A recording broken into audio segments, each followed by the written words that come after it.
បើគាត់មានបច្ចិតធម្មព័ន្ធចក្រមតើគាត់គួរតែដើរលេងនៅណាបានស័ក្តិសមទៅនឹងតម្លៃមួយនេះអូនបើសិនជាមានថវិកាធម្មព័ន្ធចក្រមងាយស្រួលនៅក្នុងការដើរលេងបងជំរាបសួរសួស្តីអ្នកនរគ្នាថ្ងៃនេះពួកយើងទាំងពីរនាក់នឹងមកស្រាវជ្រាវចង្អល់ដែលអតិថិជនភាគច្រើនក៏ឆ្ងល់ទាក់ទងទៅនឹងដំណើរកម្សាន្តទៅកាន់ក្រៅប្រទេសអូនបងមានសំណួរខ្លះៗចង់សួរណៃតើ Vigo Travel មានដំណើរកម្សាន្តទៅកាន់ប្រទេសណាខ្លះហើយមានតម្លៃចាប់ពីប៉ុន្មានទៅអូនតើតើជាមួយនឹងក្រុមហ៊ុន ទេសចរ Vigo Travel គឺយើងមានរៀបចំដំណើរកម្សាន្តជាច្រើនកន្លែងបងមានទាំងប៉ែកខាងអាស៊ីជាមួយនឹងប៉ែកខាងអឺរ៉ុបហើយបើតើតើជាមួយនឹងកន្លែងដើរលេងវិញគឺមានតែនៅខាងម៉ាឡេស៊ីសិង្ហបុរីតែនៅខាងហាណូយហាឡុងសាប៉ា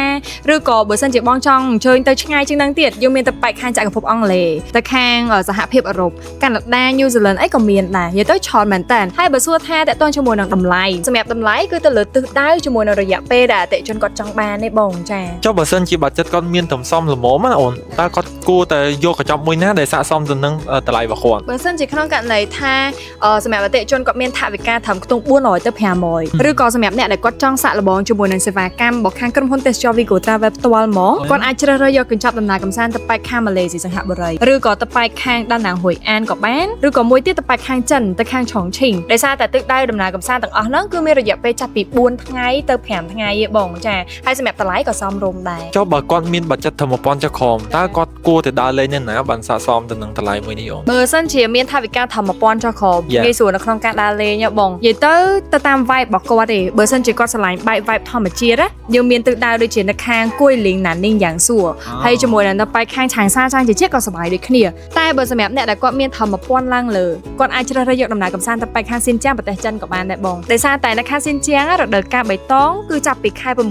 8នេះទៅស្អាតមែនតើបងតែអូនបងលើថាប៉ែកខាងអឺរ៉ុបតម្លៃខ្ពស់ទៅអត់តើតើជាមួយនឹងតម្លៃខ្ពស់គឺដោយសារតែទី1ទីតាំងនៅនឹងគឺឆ្ងាយពីខាងអាស៊ីយើងចាបើសិនជាយើងហោះទៅខាងអាស៊ីអាចនឹងទីតាំងឆ្ងាយពីគ្នាមែនតែអត់ឆ្ងាយដូចប៉ែកខាងអឺរ៉ុបទេហើយមួយទៀតតើតើជាមួយនឹងតម្លៃសម្បត្តិយន្តហោះដូចគ្នាចាហើយសម្រាប់ការញ៉ាំការគេងគឺ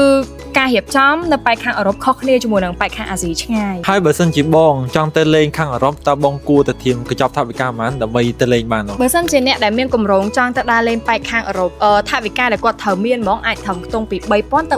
$4000ចាព្រោះអីតើតើជាមួយនឹងកញ្ចប់ហ្នឹងគឺយើងនឹងរួមបញ្ចូលទាំងការស្នើសុំវីសាទាំងការញ៉ាំការគេងសម្បត្តិយន្តហោះទៅមកក៏ដូចជាសម្បត្តិចូលលេងនៅក្នុងរមណីយដ្ឋាននីមួយៗហើយបើតើតើជាមួយអតិថិជនខ្លះគឺគាត់ព្រួយបារម្ភនៅក្នុងការស្នើសុំវីសាទៅតការអញ្ចឹងតើតើជាមួយនឹងចំណុចកន្លែងហ្នឹងចង់បញ្ជាក់ប្រាប់បងប្អូនទាំងអស់គ្នាថាពេលដែលបងប្អូនទាំងអស់គ្នាកក់កញ្ចប់ដំណើរកម្សាន្តជាមួយនឹងក្រុមហ៊ុនទេសចរ Vigo Travel គឺយើងនឹងមានភ្នាក់ងារខាងរៀបចំឯកសារវីសាជូនបងប្អូនពីដើមដល់ចប់តែម្ដងបងប្អូនអត់ចាំបាច់ត្រូវព្រួយបារម្ភនៅក្នុងការរៀបចំឯកសារឬក៏ស្នើសុំឯកសារអីបន្ថែមទៀតទេអូខេបងប្អូនទាំងគ្នាល្អខ្លាំងមែនតើអញ្ចឹងសម្រាប់បងប្អូនយើងដែលគាត់មានចង្អល់ទាក់ទងទៅនឹងដំណើរកម្សាន្តទៅកាន់ក្រៅប្រទេសបងប្អូនទាំងគ្នាអាចឆាតមកកាន់ Page Vigo Travel បានហើយពួកខ្ញុំនឹងចាំ support បងប្អូនទាំងគ្នាតែម្ដងអរគុណច្រើនពីខ្ញុំទាំងពីរនាក់សូមអរគុណនិងសូមគោរពលាបាយបាយ